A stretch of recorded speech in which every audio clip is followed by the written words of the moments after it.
여러분 안녕하십니까? 사과콜라TV입니다. 벌써 10월달이 다 되었습니다. 10월달에 중요 사항에 대해서 말씀드리는 시간을 갖도록 하겠습니다. 10월달은 낮과 밤의 일교차가 커서 만성종 후지의 착색도 급속하게 진행됩니다. 과실의 품질은 과의 크기, 과의 외형, 과의 착색 정도, 당도, 질, 향기 등에 따라 결정이 됩니다. 사실 우선적으로 외관이 수려한 것을 선호하는 경향이 사실 많습니다. 과실은 성숙할수록 당 함량은 증가하고 산은 감소되며 경도도 역시 감소됩니다. 따라서 육질은 연해지고 떫은 맛도 역시 감소하게 되겠습니다. 아울러서 방향성 물질이 증가해서 품종 고유의 풍미를 나타내게 되는데, 이 사과의 과피색은 유전적 요인에 의해 가장 크게 좌우지되지만 재배적 조건이나 그 해의 기상 상황에 따라서 영향을 받는 경우가 사실 많습니다. 성숙이 점차 진행되면서 엽록소가 점차적으로 소실되고 붉은색인 안토시아닌과 황적색인 카로티노이드라는 색소가 발견되어 점차적으로 그 함량이 증가하게 되어 있습니다.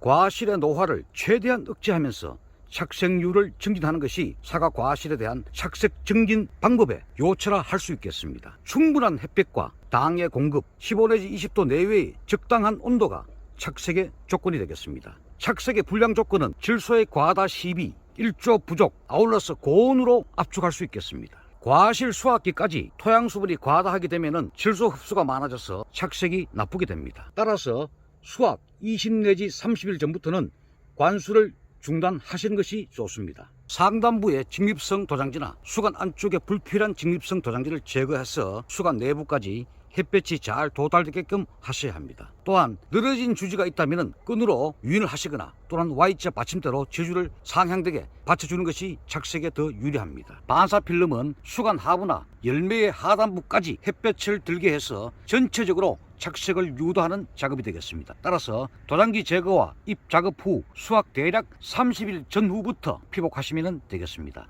전정이나 적심, 유인 작업 등 이러한 생산 기술도 중요하지만 언제 적기에 수확하느냐에 따라 가지고 품질은 크게 달라질 수가 있습니다. 보시다시피 한 나무에서도 꽃이 피는 시기가 다르고 광 조건이 다릅니다. 동화 물질 축적에도 차이가 많습니다. 따라서 각각의 열매 성숙도에 차이가 납니다. 일시적으로 수확하시면 좋겠지만은 분산 수확하시는 것이 바람직하다, 이런 말씀을 드리겠습니다. 성숙이 빠른 저 상단부 열매, 또한 햇볕 양이 좋은 이 바깥쪽의 열매, 이러한 부분에 먼저 수확을 하시고, 아울러서 수확하실 때 이 열매와 열매 꼭지가 서로 분리되지 않도록, 과경이 분리되지 않도록 수확하는 것도 상당히 중요합니다. 결과적으로 꼭지가 있는 이 열매가 수분 증발도 적고 저장력도 더 오래 갑니다. 또한 수확 시에 상처나 앞상과가 생기지 않도록 상자에 담을 때 툭 던지는 분도 계십니다. 그때 정말 작업에 주의하셔야 됩니다. 그때 나도 모르게 앞상과 발생률이 높다, 그것이 나중에 다 썩어버립니다. 특히 온도가 높을 때 수확하게 되면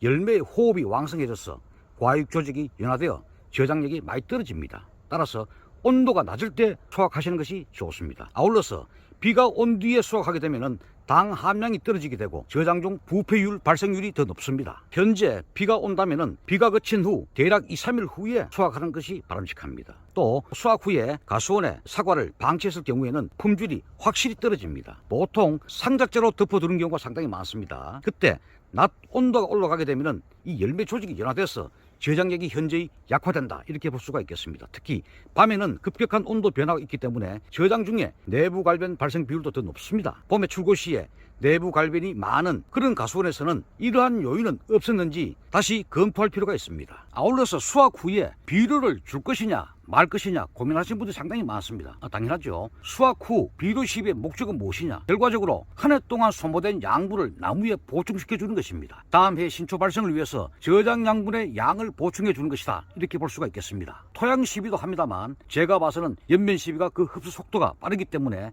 연면 시비를 저는 권장드리고 있습니다. 미량 원소는 수확 후에 용과린 또는 마이크로칸 또는 미네릭스 또는 뉴트리스 에이브, 이런 것들을 주시기를 제가 개인적으로 많이 권장을 드리고 있습니다. 연면 시비의 경우에는 3 내지 5%를 권장하기도 합니다만 저의 경우에는 물 20단말, 즉 물 500리터 기준 요소 3kg와 미량 원소를 혼용해서 연면 시비 하시기를 권장을 드리고 있습니다. 토양 시비의 경우에는 20일 복합 비료를 수세가 약한 나무 위주로 한 주당 서너 움큼을 시비를 권장드리고, 특히 유박이나 퇴비는 수확 후 가을에 주셔야 합니다. 봄에 주시는 경우도 계신데 그럴 경우에는 그해 여름 도장지 발생이 많고 또 봄 가뭄이 있을 경우에는 결국 7월 이후에 나무가 흡수하게 되므로 착색이 불량하는 원인이 될 수가 있습니다. 아무래도 고두병이 가장 큰 문제입니다. 이 고두병은 강전쟁에 의해서 질소분이 열매로 집중되거나 대체적으로 대과에서 발생이 많습니다. 또 고두가 많으면 저장 중에 부패병 발생률도 높습니다. 5, 6월 비가 적고 건조할 경우와 후반기 강우가 많을 경우에 발생이 더 많습니다. 또한